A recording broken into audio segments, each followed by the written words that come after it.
कि इस क्लास में हम कक्षा 12वीं विषय भूगोल का सेट सी पढ़ने वाले हैं। मोस्ट इम्पोर्टेंट क्वेश्चन में से देखिए 2 सेट हमने पढ़ लिए हैं। आज हम सेट सी यानी कि तीसरा सेट पढ़ने वाले हैं। वार्षिक परीक्षा में अच्छे अंक अगर आपको चाहिए तो सारे प्रश्नों को आप कंप्लीट करें। तो चलिए बिना किसी देरी के हम हमारे वीडियो की ओर बढ़ते हैं। यह आपका पहला प्रश्न है, सही विकल्प चुनिए। पहला है, निम्नलिखित में से कौन सा विषय कालिक संश्लेषण करता है? तो इसका आंसर आएगा आपका इतिहास। दूसरा है, बरखान का निर्माण किस कारक के द्वारा होता है? तो इसका आंसर आएगा पवन। तीसरा है, पृथ्वी तथा चंद्रमा की न्यूनतम दूरी कब होती है? तो इसका आंसर आएगा उपसौर। चौथा है, जैव विविधता समृद्ध क्षेत्र है। तो इसका आंसर आएगा आपका उष्णकटिबंधीय क्षेत्र। पांचवा है, बिहार का शोक किस नदी को कहते हैं? तो इसका आंसर आएगा आपका कोसी नदी, यानी कि आ नंबर का राइट है। छठा है, निम्नलिखित में से कौन सी नदी पंचनद में शामिल नहीं है? तो इसका आंसर आएगा सिंधु। तो यहाँ से आप सारे सही विकल्पों का अच्छे से स्क्रीनशॉट लें और अच्छे से आप कंप्लीट कर लें। ये इंग्लिश मीडियम वाले बच्चों के लिए है, तो कंप्लीट कर लें और यहाँ से भी आप अच्छे से कंप्लीट कर लें। अब चलिए दूसरा प्रश्न है, रिक्त स्थान, जल्दी से इनको हम कंप्लीट करते हैं।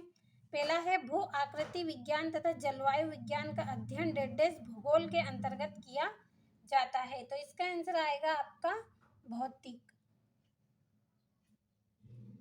दूसरा है, प्रशांत महासागर के किनारे पर सक्रिय ज्वालामुखी को क्षेत्रक डेडेस कहलाता है। तो इसका आंसर आएगा आपका रिंग ऑफ फायर। तो यहाँ पे इसके आंसर को हम लिख लेंगे रिंग ऑफ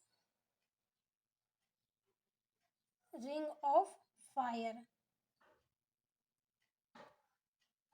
अच्छे से कंप्लीट कर लेना है। तीसरा है, आकाश का रंग डेडेस नीला आकाश का रंग नीला डेडेस प्रक्रिया के कारण दिखाई देता है। तो किसके कारण? प्रकीर्णन के कारण। तो इसका आंसर प्रकीर्णन आएगा। और चौथा है, विश्व संरक्षण समिति का उद्देश्य डेडेस को सुरक्षित रखना है। तो किसको है? जैव विविधता को। तो इसका आंसर हम यहाँ पे लिखेंगे जैव विविधता। पांचवा है, सरदार सरोवर परियोजना डेडेस नदी पर बनाई गई। तो इसका आंसर आएगा नर्मदा नदी पर। वायुमंडल की क्षणिक दशाओं को डेडेस कहते हैं। तो इसका आंसर आएगा मौसम। तो ये आपके रिक्त स्थान हो गए हैं। अच्छे से स्क्रीनशॉट के माध्यम से कंप्लीट कर ले और यहाँ से भी आप कंप्लीट कर ले। और तीसरे प्रश्न में आपको जोड़ी दी गई है। पहली जोड़ी है संवहन धारा सिद्धांत। तो इसका आंसर आएगा आपका आर्थर होम्स। तो पहली जोड़ी। दूसरी जोड़ी है, पृथ्वी पर महासागरों की उत्पत्ति। तो 400 करोड़ वर्ष पूर्व हुई थी। तीसरा है, वृहत ज्वार। तो इसका आंसर आएगा पूर्णिमा तथा अमावस्या।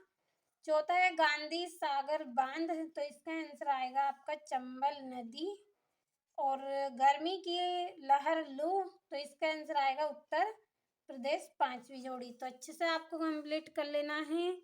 और ये यहाँ से चौथा प्रश्न है, एक वाक्य में उत्तर करने हैं आपको।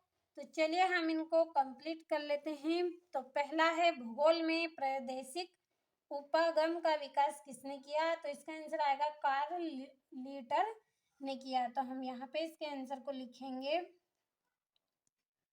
कार्ल लीटर ने किया था। दूसरा है आपका, प्रकाश वर्ष किसका मापक है? तो अंतरिक्ष में दूरी का। तो इसका आंसर आएगा आपका अंतरिक्ष में किसका मात्रक है? ये दूरी का। तीसरा है, गर्मियों में चलने वाली स्थानीय पवन लू किस प्रक्रिया का परिणाम है? तो इसका आंसर आएगा अभिवाहन। तो हम यहाँ पे इसका आंसर लिखेंगे अभिवाहन। चौथा है, भारत का दक्षिणतम बिंदु कौन सा है? तो इसका आंसर आपको कंप्लीट करना है। और पांचवा है, ऊपरी वायुमंडल की वायु राशि बताओ जो भारत में मानसून पवनें लाती हैं। तो इसका आंसर हम यहाँ पे लिखेंगे जैव प्रवाह। तो सारे मोस्ट इम्पोर्टेंट क्वेश्चन आपको बताए हैं। भरोसा रखें, वार्षिक परीक्षा में कोई कमी नहीं रहेगी। आपको अच्छे अंक दिलाने में बस आपको कंप्लीट करते चलना है सारे प्रश्नों को। यहाँ से भी कंप्लीट कर ले। और 5वें प्रश्न में सत्य असत्य है आपका। तो पहला आपका देखिए सत्य रहेगा, सुनामी आने का प्रमुख कारण भूकंप है और निरपेक्ष अपरदन का परिणाम होता है, तो सत्य। और तीसरा आपका असत्य, चौथा आपका सत्य रहेगा और 5वां भी आपका सत्य रहेगा और 6वां भी आपका सत्य रहेगा। तो अच्छे से कंप्लीट करना है, तो अच्छे से कंप्लीट करते चले। और 6वां प्रश्न है भूगोल विषय का महत्व लिखिए। तो 2-2 नंबर के प्रश्न आपके यहाँ से स्टार्ट हुए हैं, अच्छे से आप कंप्लीट करते चले इनको। ये आपका 9वां और ये 10वां प्रश्न है और ये आपका 11वां प्रश्न है और ये आपका 12वां है। भारत में अधिक सूखा प्रभावित क्षेत्रों के नाम बताने हैं, 2 नंबर का। और ये आपका 3 नंबर का प्रश्न है तापमान के व्युत्क्रम को समझाइए। महासागर की लवणता को प्रभावित करने वाले कोई 3 कारक। और हिमालय पर्वत और प्रायद्वीप पठार में उच्च उच्च के लक्षणों को अंतर में आपको बताना है, 3 नंबर का। और ये 16वां है उष्णकटिबंधीय तूफान की उत्पत्ति के लिए कौन सी परिस्थिति अनुकूल है और हिमालय क्षेत्र में भूस्खलन को क्यों आते हैं। तो सारे 3-3 नंबर के प्रश्न हैं, अच्छे से स्क्रीनशॉट लीजिए। और ये 17वां है आपका भूकंप किसे कहते हैं। भूकंप के 3 प्रकार आपको बताने हैं, 4 नंबर का। और पटल निरूपण में किन किन क्रियाओं को सम्मिलित किया जाता है। और अंत उष्णकटिबंधीय अभिसार क्षेत्र क्या है, एक रेखा चित्र में, एक रेखा चित्र भी आपको बनाना है 4 नंबर में। और ये 20वां प्रश्न है भारत के मानचित्र को आपको दर्शाना है, तो 4 नंबर का आपका प्रश्न है। अच्छे से कंप्लीट करिए, भरोसा रखें, वार्षिक परीक्षा में अच्छे अंक ही आपको दिलवाएंगे। सारे प्रश्नों को आप बस अच्छे से कंप्लीट करते चले।